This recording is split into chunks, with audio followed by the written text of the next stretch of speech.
ఈ అబ్బాయికి 19 ఇయర్స్ ఉన్నాయి. ఇంటర్ ఫెయిల్ అయ్యిండు. కాకపోతే దానికి డాక్టర్ అవ్వాలని డ్రీమ్ అంట. సో, ఇంకా ఇంటర్ ఫెయిల్ అయినా సరే ఆ కోరిక మట్టుకు అట్లనే ఉండిపోయింది. ఏం చేద్దాం అని అనుకోని డాక్టర్స్ ధరించే డ్రెస్సులు, స్టెతస్కోప్ అవన్నీ ఉంటాయి కదా! అవన్నీ ఆన్‌లైన్‌లో ఆర్డర్ పెట్టుకొని తెప్పించుకున్నాడంట.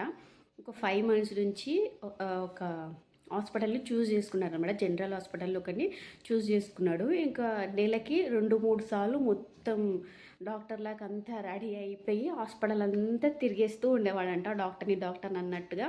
అక్కడక్కడ పేషెంట్లు కనిపిస్తే కూడా ఏదో ట్రీట్మెంట్ వచ్చినోళ్ళు లేక ట్రీట్మెంట్ చేసుకుంటూ మొత్తం హాస్పిటల్ అంతా తిరుగుతూ ఉండేవాడంట. సో, ఇట్లా మేనేజ్ చేసుకుంటూ వచ్చిండు.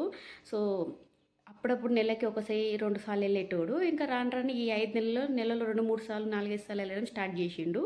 సో, ఇదే ఎవరు కనిపెట్టలేకపోతున్నారని చెప్పేసి ఒకసారి ఏకంగా ఆపరేషన్ థియేటర్‌లకే వెళ్ళిపోయిండంట. ఇంకా అక్కడ ఉండే కొంతమంది జూనియర్స్ డాక్టర్స్‌కి అనుమానం అయితే వచ్చింది. ఇంకా అనుమానం వచ్చి వెంటనే పోలీస్ కంప్లెయింట్ అయితే ఇస్తే ఇంకా వాళ్ళు వచ్చి పట్టుకొని ఏంటనేది మొత్తం అడగగా ఇంకా మొత్తం అయితే చెప్పిండనమాట. నాకు డాక్టర్ అవ్వాలనే కోరిక. అందుకని ఇంటర్ అయితే ఫెయిల్ అయినాను. కాకపోతే డాక్టర్ అవ్వకపోయినా నాకు ఆ డ్రీమ్ అయితే అట్లనే ఉండిపోయింది. అందుకని చెప్పేసి డాక్టర్‌లాగా వేషం వేసుకొని హాస్పిటల్ అంతా తిరిగేవాడిని.